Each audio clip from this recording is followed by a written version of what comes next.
Work continues on Project Risky Business, our 1985 Porsche 928S.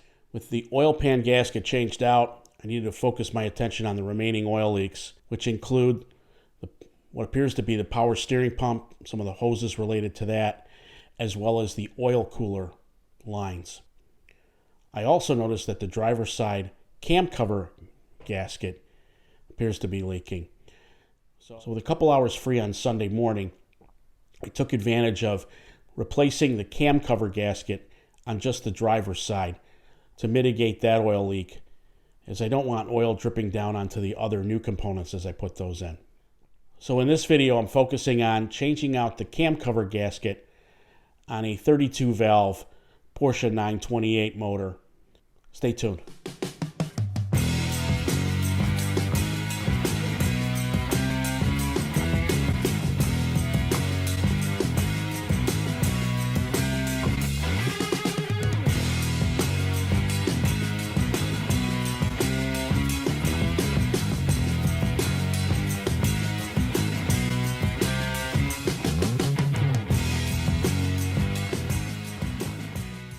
So I noticed the cam cover was leaking on just the driver's side of my 85 928S, and it's a slow drip towards the front right by the power steering pump. So I wanted to eliminate that, as I think that's contributing to some of the other leaks that are going on that side of the engine.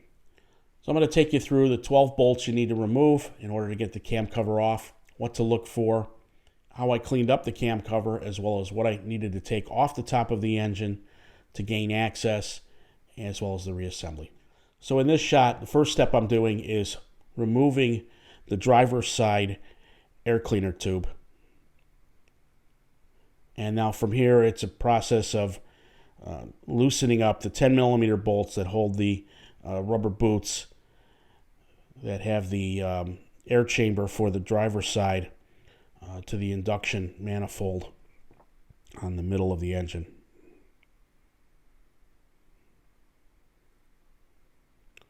From there, to get the thing off and gain access, you need to remove the air cleaner, the whole unit. So first is the air filter, then there's the box, the magnesium box, and now you start seeing the top of the cam cover.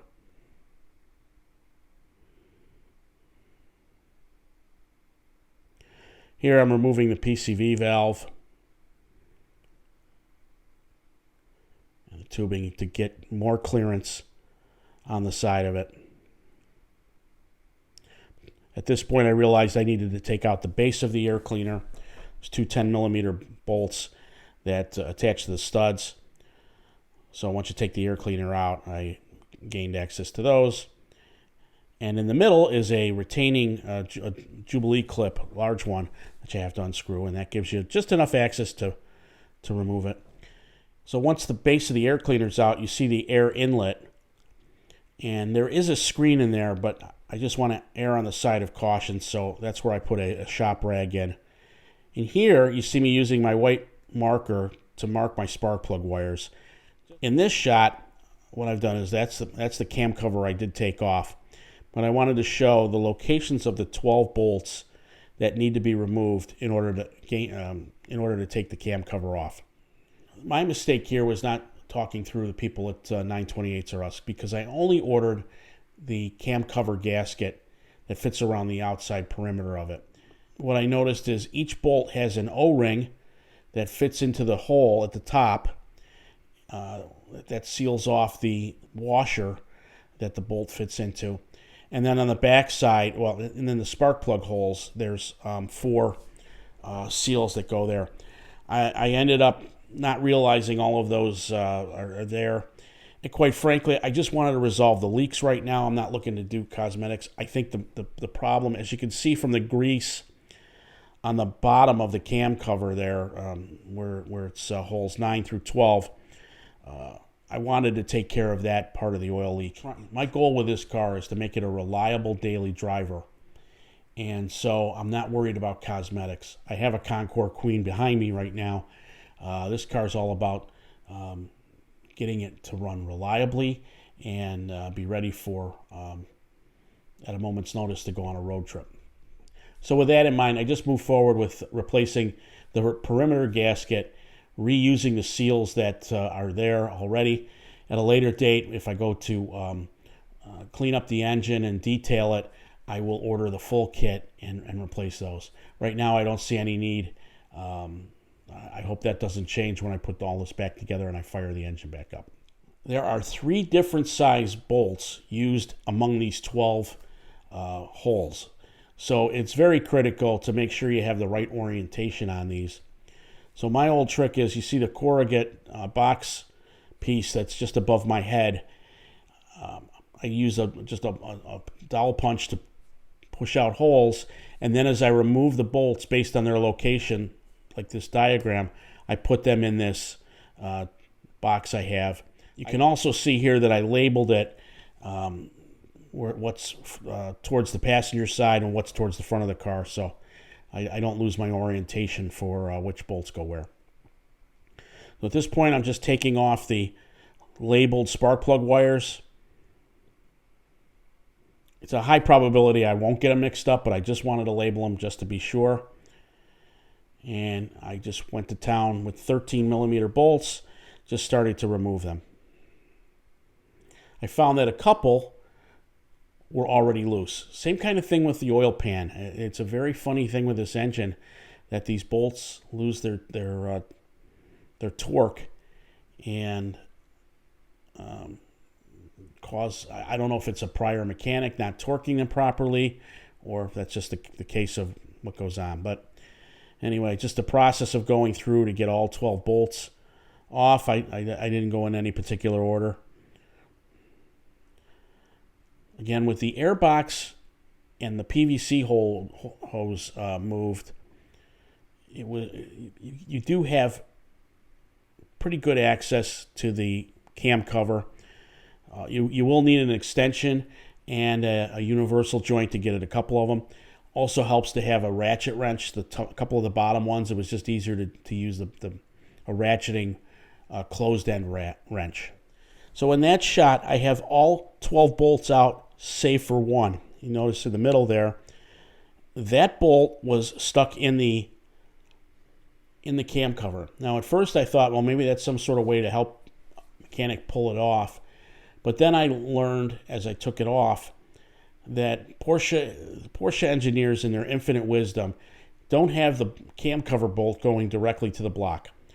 There is a hexagonal, I don't know how to describe it, with a hexagonal shaft bolt, for lack of a better term, that connects the cam cover bolt to the cylinder head. From an engineering standpoint, I'm struggling to understand why somebody would do that, as God forbid the cam cover bolt backs out and then the sandwich piece, this connector, if you will, comes off, because that'll just circulate in the cylinder head and will ruin the engine. So I'll take you through. We'll get to that in a minute here. But here I am with all 12 out, trying to figure out how to get the cam cover off. I've got to move an emissions hose a little bit. And I just realized at this point that I just needed a little bit more room. And the only way to do that was with the engine strut brace unbolted. See, it's just caught underneath that engine cross member. So I just cried uncle at that point. It's 2 Allen screws. There I am taking them off. There's enough play in that bar. Once you do that, now it just comes right out. Luckily, the gasket came off clean. I get a sense this is not the original factory gasket, that somebody had been using this before.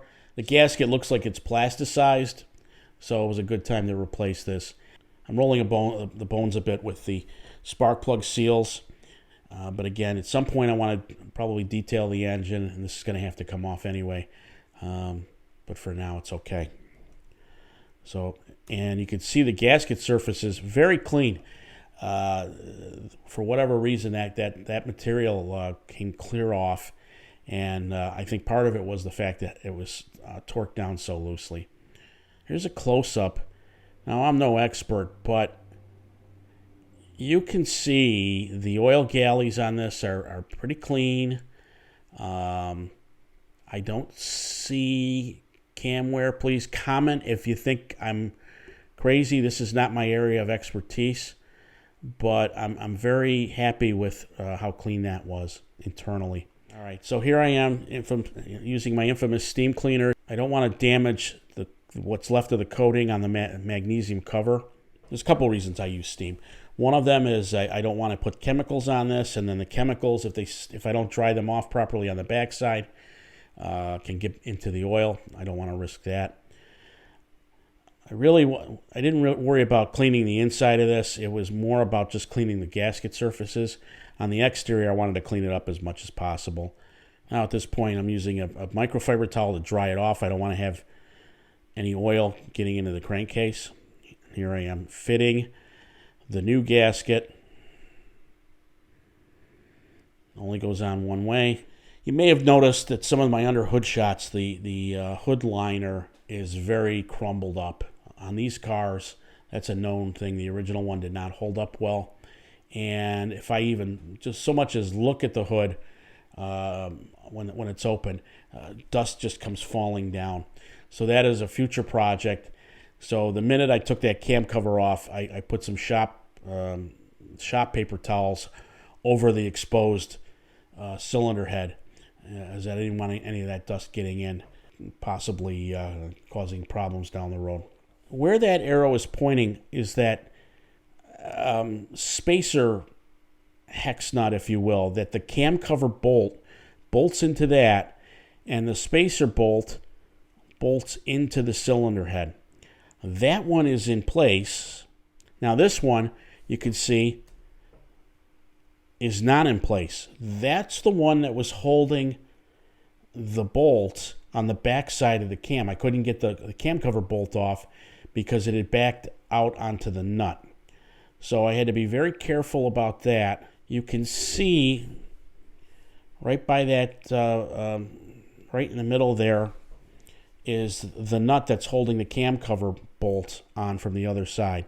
So I wanted to make sure that that was locked down properly, and I had to finagle getting that off. There I am trying to hold it, and I had to try a couple different ways, but I did get it. So with that loosened from the cam cover, I put it in here, put it back into the block next to the spark plug. Now, a very important point is don't do what I do here, but make sure the orientation of the cam cover is that you can read the Porsche logo, and that way you know it'll go in right.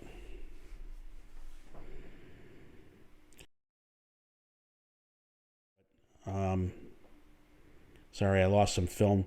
But at that point, it was just a matter of putting the cam cover back on, putting everything in place, and torquing it down. It says 7 foot-pounds in the service manual. You see me torquing it here. I just felt like it wasn't enough. I put a little bit more on it. I'm assuming maybe the 7 foot-pounds goes back to when maybe they used cork brand new, if you want to comment on that. But I ended up going a little bit more by feel. It's a little tight in there, but I can think of worse things that access-wise. Just, again, you need a swivel head. I recommend a closed end ratchet wrench. So now it's a matter. Now everything's in place. Everything's torqued down. Here I am putting the engine cross member back in, the 2 cap screws. Now I'm replumbing the PVC lines back in on that side. With that in place, now it's a matter of putting the base of the air cleaner back in. I had to go over to the other side to get the access to that 10 milliliter bolt. And now just tightening that up on either side. And there I'm using my light to see the Jubilee clip for the air cleaner. There's the air cleaner element being put in. The top of it, clipping that all back in, the 4 straps that hold it into place the proper way. Now I can put the air box back in.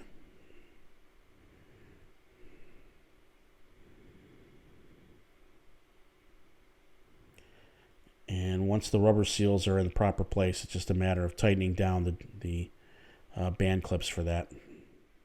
These are the PVC pipe Jubilee clips that I was tightening up there in that last sequence. And then finally, it's rerouting the driver's side air cleaner inlet hose. And with all that in place, project's complete. So that was a quick project I was able to get done on Sunday. A little peace of mind to get more one less leak. Hopefully that one nut won't give me trouble down the road, because if it does, it's going to be a major problem. But I'm confident I have it torqued down properly, and I will keep an eye on it. Some of you may disagree that I should have replaced all the other seals, but it would have been another week out, and at this point, I think the main thing was not to have the valve cover leak onto the power steering pump and the new oil lines. So I'm in good shape there. So now with the oil pan gasket back in, the cam cover gasket replaced, my next step is to change out the oil cooler lines, and then I'm going to fire up the engine. I want to make sure everything else is working, and then I can focus my attention on the power steering lines and the leaking there. I thought about doing that first, but it's taking me, as with all these projects, it's taken me a bit longer than I had hoped, and I want to make sure everything's working up to a point before I start ripping out more stuff in the power steering area. So hopefully you found this video informative. If you enjoyed this video, please press the like button and comment. And if you haven't done so already, please press the subscribe button. Thanks for watching, and we'll talk to you soon. Take care.